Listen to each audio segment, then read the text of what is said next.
Welcome to speedearning.com। Stock market में कई लोग जब एंट्री करते हैं तो जब से उन्होंने स्क्रीन को देखना शुरू किया तब से उनको पता होता है कि ये स्टॉक यहाँ से चल रहा है, इतना बढ़ गया है, इतना घट गया है। तो उनकी समझ का दायरा उतना ही होता है जितना उन्होंने देखा है। न्यूज़पेपर उठा के देख रहे हैं या टीवी में देख रहे हैं या वेबसाइट पे देख रहे हैं तो साल भर का हाई लो दिख जाता है। आप चाहें तो 5 साल का चार्ट भी देख लें, वहाँ का लो नज़र भी आ जाएगा। लेकिन किस तरीके से उसमें गिरावट आई थी, कब तक वो गिरावट ठहरी और कितनी मुश्किल से उसके रेट ऊपर आए हैं, ये तब तक पता नहीं लगेगा जब तक आप मार्केट में इन्वॉल्व नहीं थे। तो हम लोग यहाँ पे एक ऐसा पोर्टफोलियो आपको डिस्कस करने जा रहे हैं, बताने जा रहे हैं कि जिसमें किसी व्यक्ति ने ज़्यादा नहीं जानते हुए, मतलब हमेशा एक व्यक्ति, कोई ट्रेडर या इन्वेस्टर सोचता है कि मैं भी मार्केट में पैसा लगा देता है, लेकिन मुझे मालूम नहीं था कि अच्छे स्टॉक्स कौन से।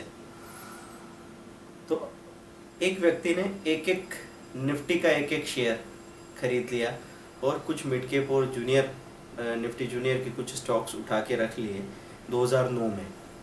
तो 2014 में उसका हाल क्या है और इसमें बेहतर क्या हो सकता था, वो चीज़ हम लोग यहाँ डिस्कस करने जा रहे हैं। मनी कंट्रोल में मेंटेन किया हुआ पोर्टफोलियो है ये।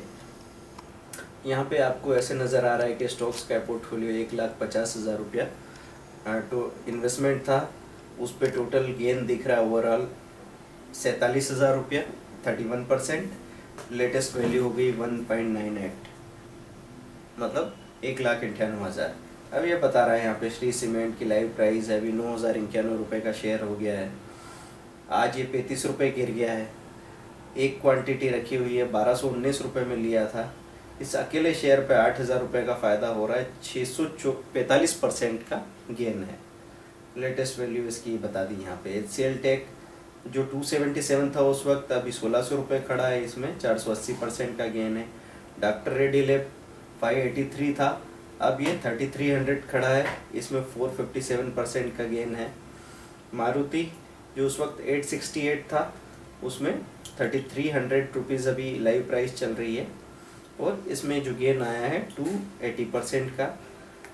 OFSS एक स्टॉक था, 925 रुपये का रेट था उस वक्त, अभी 3400 रुपये का रेट चल रहा है, ये 267% का गेन आया है इसमें। ऐसे हम अलग अलग सेक्टर के सारे स्टॉक देखते चले जाते हैं। ये सारे स्टॉक आपको यहाँ नज़र आ रहे हैं। अब हमको ये चीज़ देखनी है कि ये गेन, कुछ स्टॉक्स में तो गेन ज़बरदस्त था, 650%, 480, 450, 280, 250, 250 से लेके 200 से लेके 650% तक का पहले जो 10 स्टॉक्स हैं उनमें ये रिटर्न देखने को मिल रहा है। लेकिन बहुत सारे ऐसे स्टॉक्स थे जो उस वक्त किस लेवल पे खड़े थे, अभी कहाँ हैं। जैसे एक बिरला पावर सॉल्यूशन करके एक शेयर था, वो 300 रुपये से गिर के 37 रुपये का रह गया था और अब ये 7 पैसा चल रहा है। गिरावट किस हद तक जा सकती है इसका यहाँ पे अंदाज़ा आपको मिल सकता है। फिर ट्यूलिप टेलीकॉम जो 170 रुपये का शेयर था, अभी 1 रुपये 29 पैसे खड़ा है। एक टाटा पावर 1260 रुपये का था, एक्चुअली इसके 2 टुकड़े हुए हैं तो वो यहाँ पे दिखाई नहीं दे रहा है पोर्टफोलियो में, कई बार इससे कन्फ्यूज़न हो जाता है। बॉम्बे डाइंग 700 रुपये का 72 रुपये दिख रहा है। भेल 2286 रुपये का 257 रुपये दिख रहा है, इसके भी टुकड़े हुए हैं, स्प्लिट हुआ है शेयर, है ना। रिलायंस कम्युनिकेशन जो 574 रुपये था, अभी 106 रुपये खड़ा है। हिंदुस्तान जिंक जो 655 रुपये था वो 168 खड़ा है।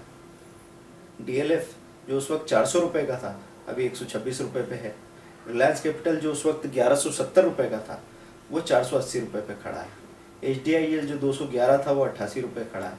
लेकिन इसमें भी अभी आपको ये पता नहीं लग पा रहा कि इस HDIL का हाई 1300 रुपये का था। OFSS जो 3400 रुपये का दिख रहा है आपको, यहाँ पे हमको इन्वेस्टमेंट प्राइस दिख रही है उसकी 900 रुपये के आसपास, लेकिन ये OFSS 350-400 रुपये का हो गया था। तो हम अगर उसको एवरेज करके उठाते, एक बार 800 में, एक बार 500 में, तो उसकी एवरेज प्राइस 600 रुपये रह जाती। तो ऐसे करके इस पोर्टफोलियो में बेहतर क्या हो सकता था। तो यहाँ पे अगर हम लोग जो गिरे हुए सेक्टर्स थे उन पे ही ज़्यादा फोकस करते और जो सेक्टर बढ़ नहीं रहे थे, गिर रहे थे, मतलब ऊपर से नीचे जा रहे थे, उनमें से अपनी पोजीशन को हटाते जाते, तो क्या सीन बन सकता था, तो शायद हमारा गेन ज़्यादा होता। तो दो तरह के स्टॉक्स आपको मिल रहे थे। एक तो ये थे जो बॉटम से ऊपर की तरफ जा रहे हैं, ये जाने वाले हैं, जिनके रेपुटेशन और फंडामेंटल्स के बारे में तो आपको पता ही है, लेकिन अभी वो सेक्टर नहीं चल रहा है, तो उनमें तो आपको बने रहना था। फिर कुछ सेक्टर्स ऐसे थे जिन्होंने अभी हाई बनाया था पिछली तेजी में, वो नीचे आ रहे थे और नीचे आ रहे थे, तो उनको अगर आपने लिया 1000 रुपये का शेयर 400 रुपये पे लिया था, अब 400 से 350 हो रहा है, वहीं पे अपने आधे शेयर खाली कर दो। फिर दिख रहा है कि वो नीचे जा रहा है, नीचे जा रहा है, नीचे जा रहा है, तो उस पैसे को दूसरे किसी सेक्टर में जो ऊपर की तरफ जाना शुरू कर रहा है, जिसमें ज़्यादा स्ट्रेंथ है, उसमें हम अपना लगा के रखते तो हमको काफ़ी अच्छा गेन मिल सकता था। तो यहाँ पे हमको ये नज़र आ रहा है कि 2008 में जब सेंसेक्स ने 21,000 का हाई बनाया था, उस वक्त बहुत सारे सेक्टर्स ऐसे थे जिनके बारे में बात ही नहीं होती थी। एक ट्रेडर इनके स्टॉक्स के बारे में नाम नहीं लेता था, लोगों को पता ही नहीं था कि इन स्टॉक्स में भी कोई दम या कोई पोटेंशियल हो सकता है। तो जब सेक्टर मर जाता है तब वो अच्छा से अच्छा शेयर एकदम ऐसा बीमार सा लगने लगता है कि उसकी कोई अहमियत नज़र नहीं आती। फार्मा सेक्टर बीमार था उस वक्त, IT सेक्टर बीमार था। जब 21,000 का हाई बना तो 2200 रुपये का इन्फोसिस तब 1300 रुपये का 1400 रुपये का लो बनाया था, और जब वहाँ से बाज़ार 21,000 गिरा 16,000 आया, तब इन्फोसिस ने 1300 रुपये से 1800-1900 रुपये तक का मूवमेंट दिखाया था। तो ये आपका मानना है कि जब बाज़ार ऊपर भाग रहा है, हाई बना रहा है, तो हर चीज़ बढ़ रही है, और बाज़ार जब गिर रहा है तो हर चीज़ गिर रही है, इस भ्रम से बाहर आ जाइए। आपको हमेशा ही म्यूचुअल फंड होल्डिंग देख के जो तरीका हम सिखा रहे हैं, वहाँ से तो आपको हमेशा ही अच्छे शेयर उठाने का, समझ उठाने की खबर मिलती रहेगी। सेंसेक्स कहीं भी चलता रहे, इंडेक्स कहीं भी चलता रहे, आप अच्छा इन्वेस्टमेंट करके पैसा बनाते रहेंगे, ऐसा आप सीख सकते हैं। आपको बस इन्वॉल्व होना पड़ेगा। फिर auto sector, hero Honda, Maruti, इनके रेट्स ही नहीं थे। मतलब किसी ने हीरो होंडा का 1100 रुपये पे शेयर लिया था, वो गिर के नीचे आ गया था, और 700-800 रुपये के आसपास वो आदमी ने फिर लिया, वो 550-600 हो गया, और 1 साल तक वो 700 के लिए तरसता रहा। तो 7 से 750-800 आने पे साल भर का हाई टूटा, उसने वहाँ पे निकाला, और 6 महीने के अंदर वो 1400 रुपये हो गया। और आज आप हीरो होंडा का भाव देख रहे हैं कहाँ पहुँच चुका है। फिर सीमेंट सेक्टर बिल्कुल मरा हुआ था, मीडिया सेक्टर बिल्कुल मरा हुआ था। ये जिल 90 रुपये का रह गया था, जी एंटरटेनमेंट लिमिटेड, जो आज आपको 350 रुपये का दिखता है। अभी ऐसे ही कुछ सेक्टर्स हैं जो बहुत अंडर परफॉर्म कर रहे हैं, वो है realty sector, metal sector, power sector, sugar sector. हम और तलाश करेंगे तो हमको ऐसे और कई सेक्टर्स मिल जाएंगे, तो उसमें हम अपना ज़्यादा पैसा लगाएंगे। अगर हमारे पास 1 लाख रुपया है तो हम 70,000 इन सेक्टर्स में धीरे धीरे इकट्ठा करेंगे। ये ध्यान रखना है कि DLF अगर आपने 120 पे ले लिया तो ऐसा नहीं कि 60 नहीं जा सकता।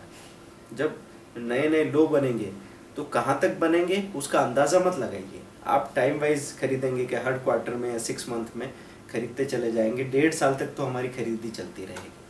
तो जब बाज़ार इधर नए नए हाई बनाता रहेगा तब हम अपने 50-60% पैसे को उधर उन सेक्टर्स में पार्क करेंगे जहाँ बड़ी तेज़ी से हमको पैसा मिलने वाला है, और 30-40% पैसा हम किस में लगाएंगे, ऐसे सेक्टर जो अभी चल रहे हैं। क्योंकि जब मेरा 70,000 रुपया 40,000 दिखेगा, उस वक्त मरहम लगाने के लिए आपको 40 का 65 या 40 का 80 दिखाने वाले भी शेयर्स चाहिए। पर ध्यान रखना है आपको कि ये जो आपने इस तेजी वाले शेयर लिए हैं, इनको बढ़ते बढ़ते में बेचते जाना है, इनका प्रॉफिट बुक करके रखते जाना है, पूरा एक साथ नहीं बेचना है। जैसे गिरते हुए शेयर को पूरा एक साथ नहीं खरीदना है, वैसे बढ़ते हुए शेयर को पूरा एक साथ नहीं बेचना है। उसके हाई का भी आप अंदाज़ा नहीं लगा सकते, क्योंकि 400 रुपये का आयशर मोटर था, लोग कितना अंदाज़ा लगा लेंगे। जहाँ जाके आपके सपने थक जाते हैं, वहाँ से मार्केट की हकीकत शुरू होती है। तो 400 रुपये के शेयर को आदमी 800, 1200, 1600, 2000, 2500, 4000 कहाँ तक देख लेगा। 12,000, 13,000 रुपये पे आयशर मोटर अभी खड़ा हुआ है। तो कई गुना ज़्यादा बढ़ चुका है। ये पूरा सिस्टम मैंने आपको बताया, इसको गौर से देखिए और फिर अपने पोर्टफोलियो को प्लान कीजिए। Thank you very much, bye.